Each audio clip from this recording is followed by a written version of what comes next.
to Great Neck in the west. News about Long Island for the people of Long Island. 24 hours every day. This is News 12 Long Island. And now, the evening edition. Hello again, everybody. I'm Scott Feldman. And I'm Melba Tolliver. Charges tonight against the second suspect arrested in connection with the World Trade Center bombing. With the very latest on the investigation, News 12's Joe Moskowitz at police headquarters in Manhattan. Joe?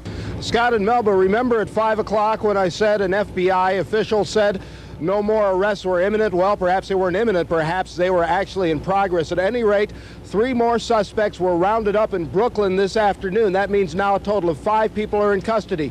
One was arrested yesterday afternoon, a second one yesterday evening. He was arrested for obstruction of justice, but now he is being held without bail. Police say that they found evidence linking him to the other expected bombers. In the meanwhile, a very upbeat William Sessions got a first-hand look at the destruction. These pictures are worth 1,000 pounds of explosives. It took at least that much to cause this much damage. Sessions, the embattled FBI chief, could use some good publicity, and he was very proud of the work the Bureau has done in handling the investigation.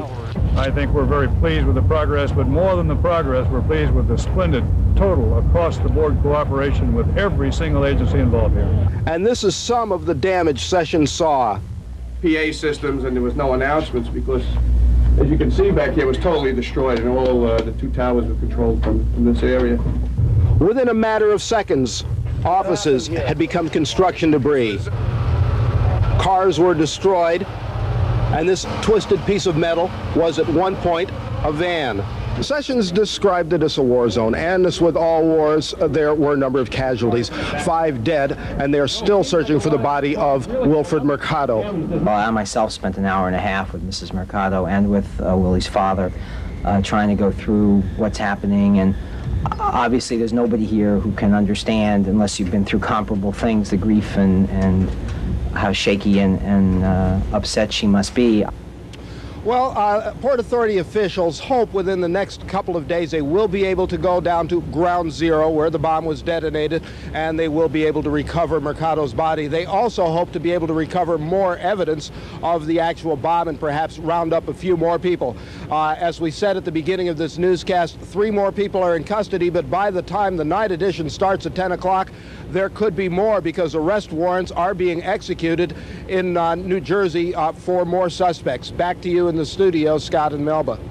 So the questions now, who is Mohammed Salameh? Was he involved in the bombing at the World Trade Center? News 12's Matt Jablow was in Jersey City today, and he has some answers. His name is now synonymous with terrorism. Mohammed Salameh, a 25-year-old father of 4 from Jersey City, who came to the U.S. 5 years ago, and who now stands accused of being involved in the bombing of the World Trade Center. At a press conference today in Jersey City, authorities said they believe Salameh is a Palestinian who belongs to a radical Muslim group in Jersey City. Yesterday, federal agents raided Salameh's apartment, where they found the evidence that led to his arrest, including tools and wiring and manuals on electronic circuitry and electromagnetic devices. We do not have in any way, shape, or form a politically active anti-American foreign community in any way, shape, or form. This is a community where we also do know about those individuals who justify concern. Authorities say Salameh belongs to the Al Salam Mosque here on Kennedy Boulevard in Jersey City. It's on the 3rd floor of a very unassuming building that from the outside one would never suspect has anything to do with the bombing of the World Trade Center.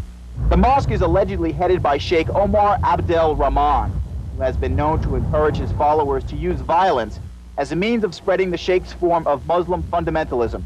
The man charged and acquitted with the 1990 murder of Rabbi Meir Kahane is also reportedly a follower of Abdel Rahman. About the Sheikh, Jersey City police would only say they have an active file on him. About Salameh, police say he was not known to them before the bombing of the Trade Center. Today, the mosque was locked tight. Nobody answered the door. This man, who spoke little English, was surprised to learn the regular Friday prayer service was not being held. You've prayed here before? 3 days I pray here. Just 3 days. Nobody I spoke with today in Jersey City said they had ever seen or heard of Mohammed Salameh. That is, before they saw his picture yesterday in the news. Indeed, while his name and face are now known to the world, there remain many questions about Salameh. Most prominently, did he in fact blow up the World Trade Center? And if he did, why? In Jersey City, Matt Jablow, News 12, Long Island. Now, fearing a backlash because of the arrest of Mohammed Salameh for the World Trade Center explosion, Long Island's Muslim community is speaking out tonight. And News 12's Danielle Campbell is here with details on that. Danielle? Scott, leaders from the island's Muslim community cannot stress it enough. They are not terrorists, and in no way do they condone any type of terrorist activity.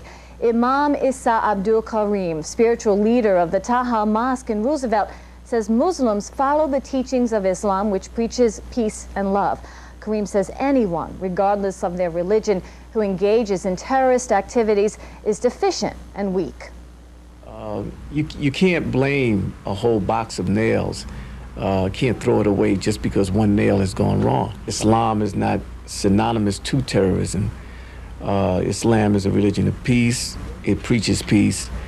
And we do not condone terrorism. In fact, we condemn it, whether it is abroad or at home. We condemn it. About 5,000 Muslims call Long Island their home.